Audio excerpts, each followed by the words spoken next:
Hello, welcome to English Fluent. Hope all of you are doing well. Today we have some mysterious stories. I am Jahira with you and I am Green.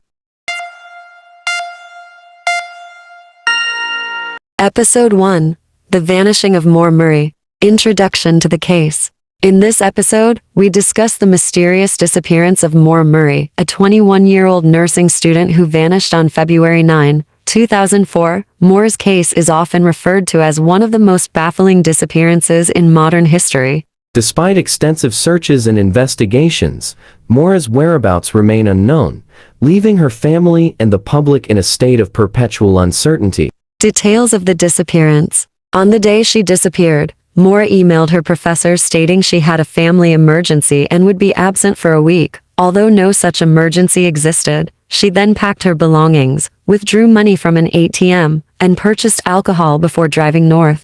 That evening, her car was found abandoned after a minor crash on Route 112 in Haverhill, New Hampshire. Witnesses saw a young woman fitting Moore's description, but by the time the police arrived, she had disappeared without a trace. Theories and speculations. Several theories have emerged over the years. Some suggest Moore may have intentionally disappeared to start a new life, possibly with the help of someone. Others believe she fell victim to foul play or succumbed to the harsh wilderness conditions. Another theory is that she was picked up by a passing motorist who either helped her escape or harmed her. The lack of concrete evidence and conflicting witness reports add to the mystery. Current status and efforts. Despite numerous searches, including aerial and ground sweeps, as well as investigations by private detectives and internet sleuths, no significant evidence has surfaced. The case remains open, with occasional updates from law enforcement. Moore's family continues to seek answers, maintaining a website and social media presence to keep her story alive. They hold out hope that new information will eventually lead to her whereabouts. Episode 2. The Unsolved Hinterkaifeck Murders. In 1922, the Gruber family and their maid were brutally murdered at their farmstead in Hinterkaifeck, Germany. This case remains one of the most gruesome and perplexing unsolved murders in history. The unusual circumstances, including strange occurrences leading up to the murders and the brutal method of killing, have baffled investigators and crime enthusiasts for decades. Details of the crime.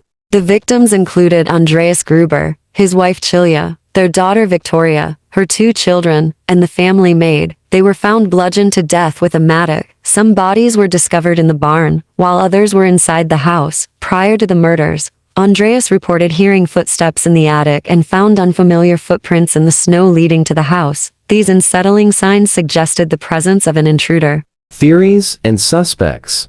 Various suspects have been proposed, ranging from disgruntled neighbors to Victoria's rumored lover. Some believe the killer stayed in the house after the murders, tending to the livestock and living there for several days. Host 2. Despite numerous investigations and interviews, no one has ever been charged with the crime. Theories include revenge, robbery, or a crime of passion, but none have been definitively proven. Current status and legacy. The Hinterkaifeck murders continue to fascinate true crime enthusiasts and historians. The case has inspired books, documentaries, and even a 2009 film. Efforts to solve the crime persist, with new theories occasionally emerging. The unsolved nature of the case, combined with its eerie details, ensures it remains a haunting chapter in true crime history, symbolizing the darkest aspects of human nature and the enduring quest for justice.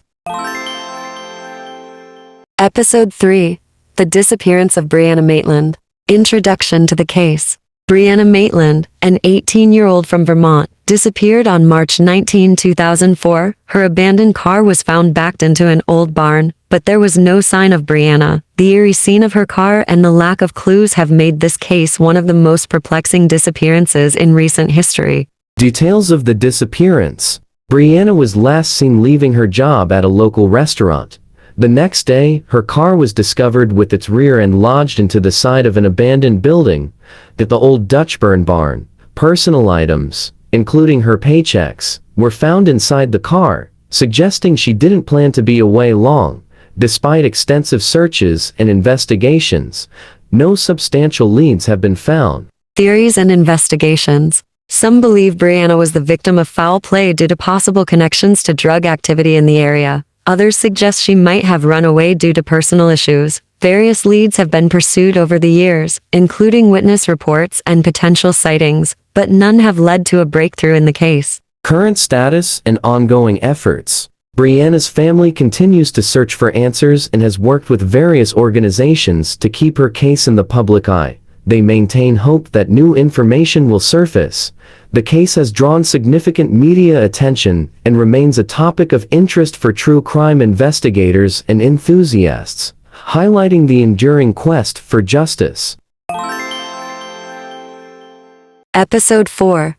The Boy in the Box. In 1957, the body of a young boy, estimated to be between 3 and 7 years old, was found in a cardboard box in a rural area of Philadelphia. Known as the Boy in the Box, this case remains one of America's most haunting unsolved mysteries. Despite widespread media coverage and extensive investigation efforts, the boy's identity and the circumstances of his death have never been determined. Details of the discovery. On February 25, 1957, a college student discovered the boy's body inside a JCPenney bassinet box. The child appeared to be malnourished and showed signs of severe physical abuse. His hair had been roughly cut, possibly after death, and he was wrapped in a flannel blanket. Despite extensive investigations and public appeals, the boy's identity remains unknown. Theories and speculations. Several theories have been proposed, including that the boy was an orphan or a victim of a black market adoption ring. Others suggest he may have been the child of a family who wanted to keep his existence secret. One of the most compelling leads came from a woman known as Martha, who claimed her abusive mother had purchased the boy and kept him in their basement. Despite the detailed account, investigators could not verify her story. Current status and efforts. In recent years, advances in forensic science have renewed interest in the case. DNA profiling and genealogy research are being used to try and identify the boy. Efforts to exhume the boy's body and extract DNA have been made, and ongoing genetic genealogy projects continue to search for a match that could reveal his identity. Impact and continuing search for answers. The case has left a lasting impact on the community and the investigators involved. It highlights the relentless quest for justice and closure. Even decades after the crime, The Boy in the Box remains a poignant reminder of the importance of giving a name to the nameless and seeking justice for the voiceless. The case continues to attract attention from true crime enthusiasts and investigators alike. Episode 5. The Case of Elisa Lam. Introduction to the case.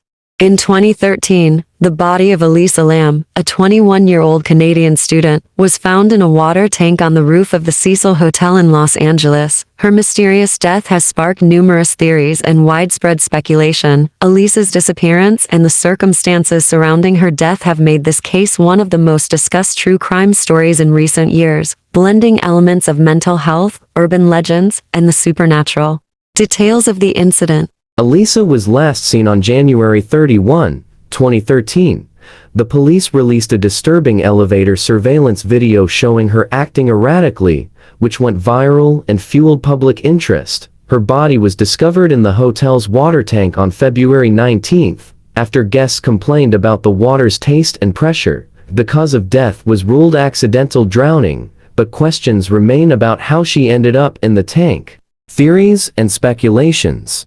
Various theories have been proposed, ranging from accidental death due to a manic episode to foul play involving hotel staff or other guests. Some suggest paranormal activity. Given the Cecil Hotel's notorious history, Elisa's Tumblr blog, which documented her struggles with mental health, provides insight into her state of mind, but also raises questions about her actions leading up to her disappearance. Impact and cultural significance. The Elisa Lam case has been the subject of documentaries, podcasts, and online forums, highlighting the public's fascination with unexplained deaths and urban mysteries.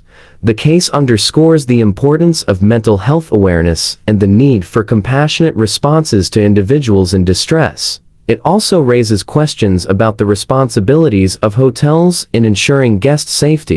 Legacy and continuing questions.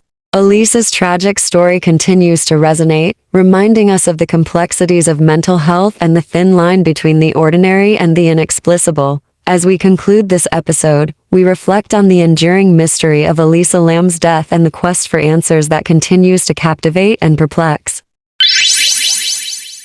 To delve deeper into these cases, we reached out to criminal experts and forensic psychologists for their perspectives. Dr. Jane Smith, forensic psychologist. In the case of Elisa Lam, the most plausible explanation is that her bipolar disorder played a significant role in her behavior and eventual death. The erratic actions seen in the elevator video are consistent with a manic episode. The Cecil Hotel's history and Elisa's blog posts add layers of complexity, but it's essential to focus on the psychological factors that could have led to her tragic end. And what about the boy in the box case, Dr. Smith? How do you see modern forensic techniques influencing this cold case? Advances in forensic science, particularly in DNA analysis and genetic genealogy, provide new hope. The possibility of identifying the boy through familial DNA is promising.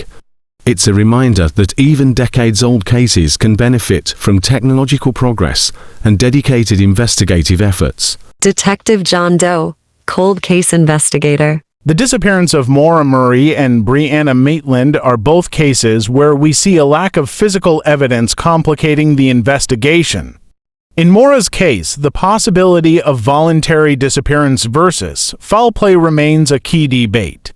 For Brianna, the location and condition of her abandoned car suggest foul play, but without new evidence, it's challenging to move forward. What about the Hinterkaifeck murders, Detective Doe? How do historical cases like this one inform current investigative techniques? Historical cases highlight the importance of preserving crime scenes and thorough initial investigations.